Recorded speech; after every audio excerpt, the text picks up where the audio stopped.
মরে যাচ্ছি। আমার গোড়ায় পানি দাও, আমার গোড়ায় পানি দাও। তোমার কষ্ট আমি বুঝেছি, দাঁড়াও, আমি এক্ষুনি নদী থেকে পানি এনে তোমার গোড়ায় দিচ্ছি। মা টুকি, তুই এখানে থাক।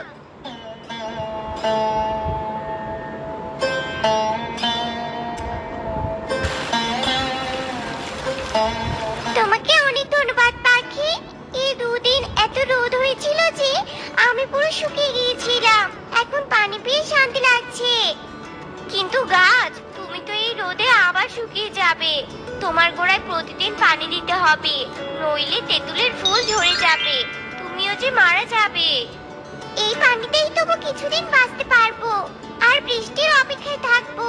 বৃষ্টি হলে তবেই আমার আর কোনো সমস্যা হবে না। তাছাড়া কি বনে এসে আমার করে প্রতিদিন পানি দিতে আসবি বলো? কেন গাছ, আমি আসবো। আমি তোমার